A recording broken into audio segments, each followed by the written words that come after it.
En mi juventud era común juntarse con amigos a hacer sesiones caseras de espiritismo. ¿Que por qué hacíamos eso? Bueno, estábamos aburridos y éramos estúpidos. Los yanquis le dicen Ouija, pero nosotros le decíamos el juego de la copa. ¿Estás pensando en jugar? Te aconsejo que no lo hagas, hijo. Si tienes buena suerte, solo vas a aburrirte un rato mirando una copa inmóvil. Pero si no, las cosas se pueden poner muy raras. Hoy te comparto las historias de 3 curiosos como tú, que no tuvieron la buena fortuna de aburrirse. Bienvenido.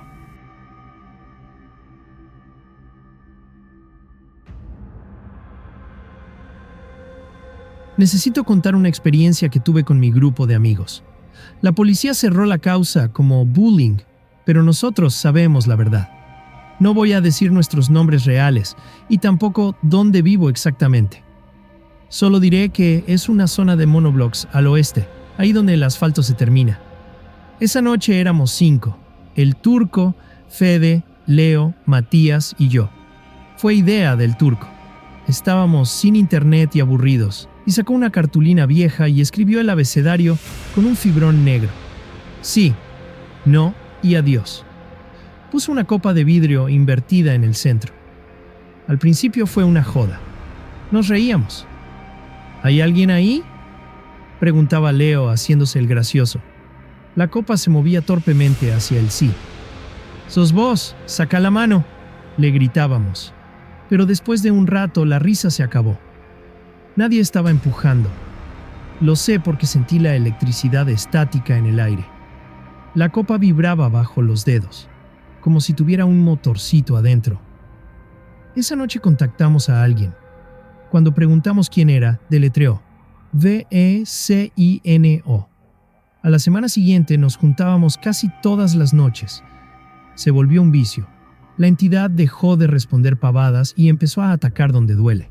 Recuerdo el escalofrío cuando la copa deletreó el nombre de la hermanita de Fede. SOFIA. «¿Qué querés con ella?», preguntó Fede, pálido. La copa no respondió. Empezó a deletrear otra cosa. Algo inconexo al principio. ROBERTO. Fede tembló. Roberto era su abuelo, que había muerto hacía 2 años. Y enseguida, la copa siguió. ABUELA.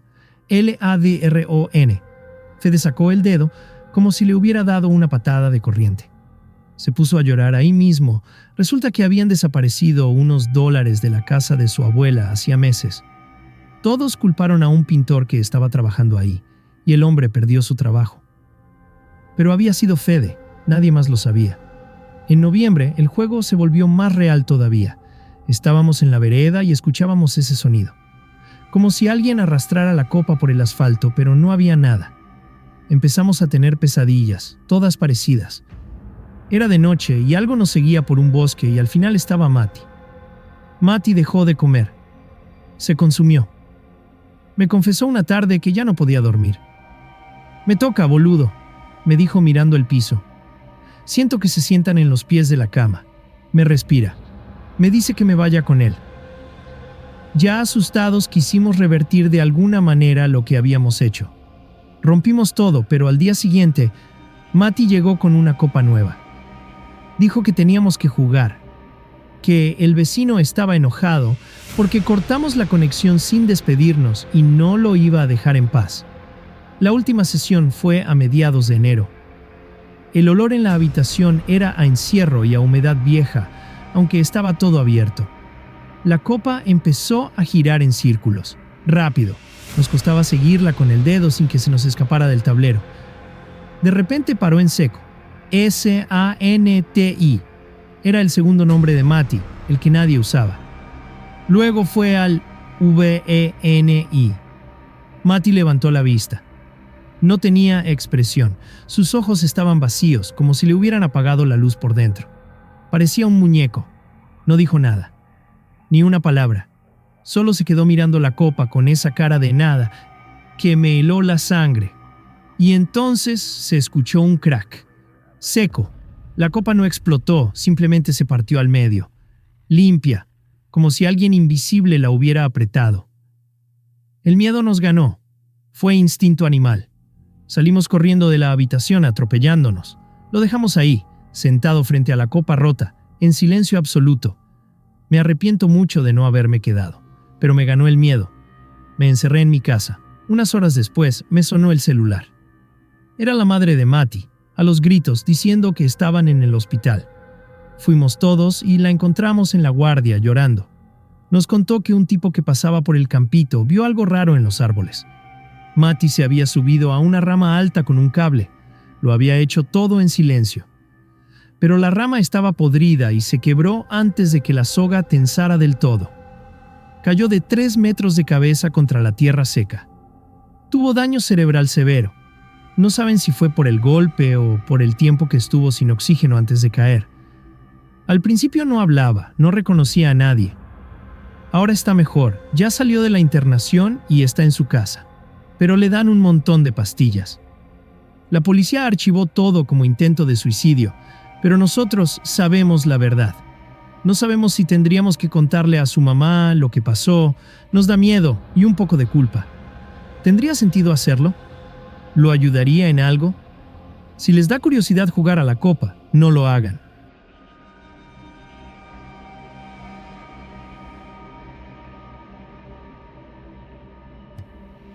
No sé si este es el lugar correcto, pero necesito sacármelo de encima.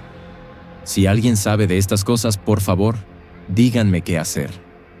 Ya dejó de ser una anécdota para contar en fiestas. Todo empezó hace 2 meses. Esa noche, estábamos en el departamento de un amigo tomando cervezas y pasando el rato. Como estamos un poco aburridos, alguien sugirió hacer una sesión casera de espiritismo. Ya saben, el típico juego de la copa o esa ouija improvisada con papelitos. Yo estaba en contra. Siempre me pareció que con esas cosas no se jode. Al principio, el contacto era errático. Los mensajes ni siquiera tenían sentido. Nos matábamos de risa. Hasta que, en la segunda sesión, algo sucedió. La copa dijo el nombre de mi amiga, Clara, y luego, deletreo, Chinita. Mi amiga se emocionó. ¿Es mi abuelo?, nos preguntó. Y ahí comenzó toda la locura. Mi amiga estaba destrozada por la muerte de su abuelo, Vicente. Eran uña y carne. Seguimos jugando, un día sí y un día no. A veces no pasa nada, creo que eso fue lo que nos enganchó. Si hubiera funcionado perfecto desde el día 1, nos hubiéramos asustado. A veces pasábamos 2 horas con el dedo en la copa y no se movía ni 1 milímetro. Nos sentíamos estúpidos. Pero otras noches, la copa se deslizaba suave, deletreando cosas reconfortantes. Estoy bien. Duerman. Esa intermitencia volvió loca a Clara. Nos obligaba a juntarnos 3 o 4 veces por semana. Hoy sí va a estar, nos decía. Se volvió una obsesión grupal. Queríamos esa dosis de magia. Queríamos sentirnos especiales. Pero poco a poco, la duda se instaló en nosotros. Menos en Clara. Empezamos a notar patrones raros, respuestas que se repetían.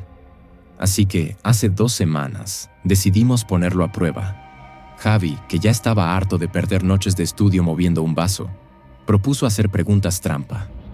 Cosas que solo el abuelo sabría, pero formuladas de manera confusa. «Vicente», preguntó Javi con tono desafiante, ¿se acuerda qué le regaló a Clara cuando cumplió 15? No fue dinero. La copa se quedó quieta unos minutos. El ambiente se puso pesado, como si el aire se hubiera vuelto de plomo. Clara nos miraba con miedo, como rogando que contestara bien. Y entonces, la copa se disparó.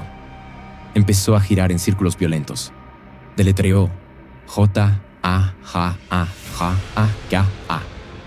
Nos quedamos helados. No era una risa simpática. Se sentía burlona, histérica.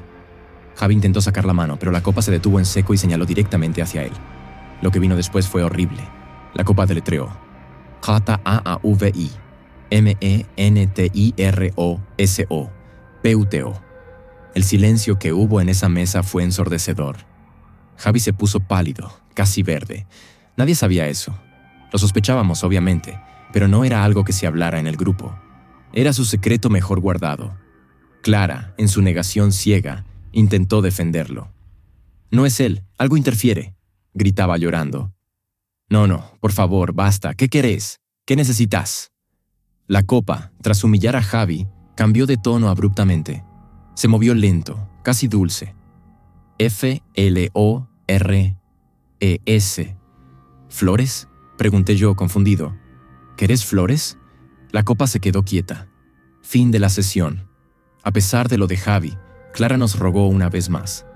Nos manipuló emocionalmente, diciendo que el abuelo quería flores para descansar, que tal vez estaba confundido en el otro lado y necesitaba luz.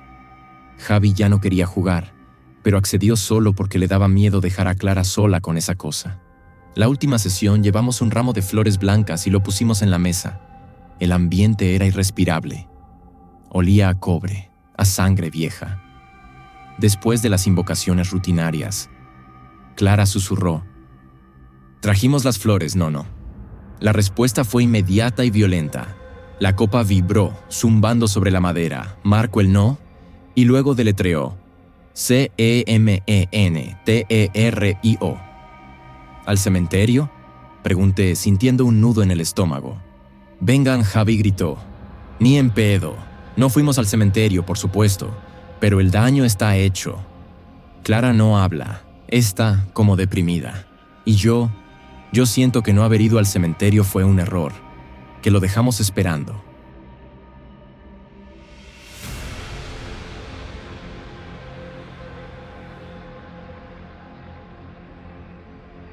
Vivo con mi papá. Mi madre falleció hace unos 3 años y mi hermano mayor, Javi, se mudó a la capital en marzo para la facultad. La casa es enorme, antigua y siempre tuvo sus ruidos. Pero desde que Javi se fue, hay un silencio que te aplasta los tímpanos.